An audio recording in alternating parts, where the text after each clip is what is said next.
Hello everyone, मैं अनमोल Jha. Welcome to ज्ञान educators. जैसा कि आप सबको पता है कि ज्ञान एजुकेटर्स आपके लिए लेके आई है सीएचएसएल के लिए बिल्कुल फ्री बैच, जो कि ऑनलाइन आपको अभी 9 से 10 में चलती है ना। तो अभी ये सीएचएसएल की प्रैक्टिस बैच, जो हम लोग का मतलब मेन टारगेट है कि सीएचएसएल जो आने वाले एग्जाम से ज्यादा रिजल्ट आए, जिसके लिए मैथ्स, जीके जीएस, रीजनिंग और इंग्लिश की फ्री बैच जो है आपके लिए लेके हम लोग आने वाले हैं, जिसमें मैथ की स्टार्ट हो चुकी है। और जैसा कि पता है कि हम लोग का पहले ऑफलाइन क्लास चल रहा था, ऑनलाइन हम लोग प्रीफर नहीं करते थे, लेकिन इस साल से हमने ऑनलाइन क्लासेस भी स्टार्ट करी हैं और काफी ज्यादा रिजल्ट वगैरह भी रहा है, जैसा आप सबको पता है ना।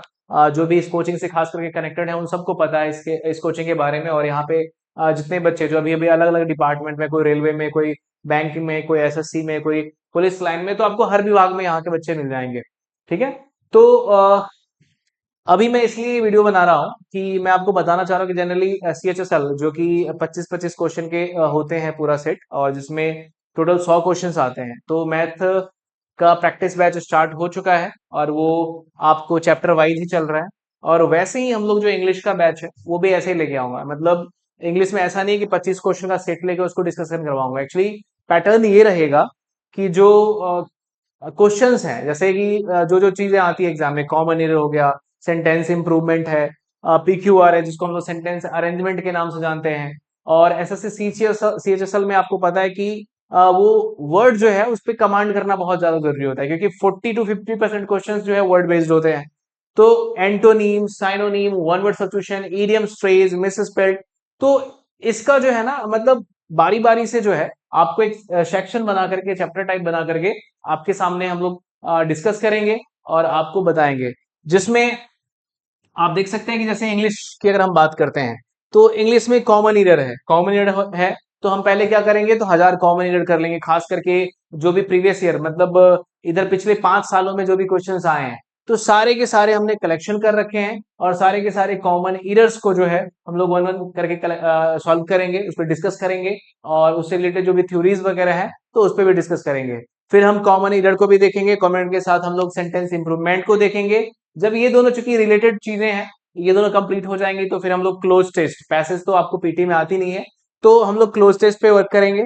और उसके बाद फिर हम लोग करेंगे पीक्यूआरएस, जिसको सेंटेंस अरेंजमेंट कहते हैं। और साथ ही साथ हम लोग लेके आएंगे, आई मीन करेंगे word section, I mean vocabulary की क्लासेस, जिसमें एंटोनिम्स, साइनोनिम्स, आपको फिर इडियम्स, फ्रेज हो गया, वन वर्ड सब्स्टिट्यूशन हो गया।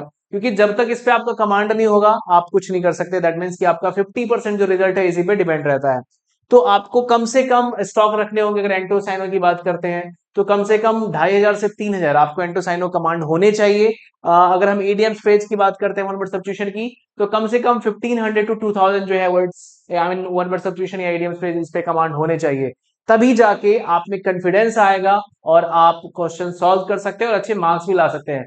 क्योंकि आप जान रहे हैं कि मैथ जो है वो टाइम टेकिंग वाला चीज है, क्योंकि उसमें कैलकुलेशन चाहिए। लेकिन आपका ये क्या है, तो आप कह सकते हैं कि स्कोर आप इसमें ला सकते हैं, है ना। स्कोर जनरेटिंग कह सकते हैं इंग्लिश को। जैसे जीके जीएस में अगर आपको याद है तो आप बना सकते हैं, नहीं याद है तो आप नहीं बना सकते।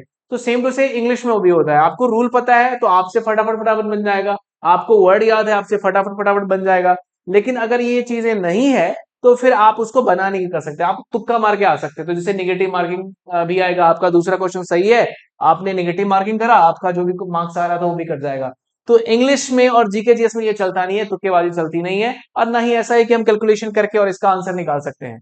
तो ये आपका क्या करेगा, टाइम सेव करेगा। और ये जो टाइम सेव करेगा तो आप इस टाइम का यूटिलाइज कर सकते हैं मैथ्स में, आप यूटिलाइज कर सकते हैं किसमें, तो रीजनिंग में। तो ये काफी इंपोर्टेंट हो जाता है। और ये क्लास जो है आपको 9 से 10 में मैथ चल रही है, तो ये 10 से 11 में मैं लेके आ रहा हूं। और इसमें सिर्फ और सिर्फ प्रीवियस ईयर्स के क्वेश्चंस होंगे, जिसे हम लोग प्रैक्टिस करेंगे डेली बेसिस पे। और आपको डेली होमवर्क के तौर पे मिलेगा वर्ड्स याद करने के लिए। ठीक है। तो आई होप कि आप सभी लोग इसको ज्वाइन करेंगे और ज्यादा से ज्यादा लोग सब्सक्राइब करेंगे, ज्यादा से ज्यादा शेयर करेंगे। फिर आज के लिए इतना ही। मिलते हैं अगले क्लास में जब हम वीडियो लेके आएंगे। तब तक के लिए बाय बाय।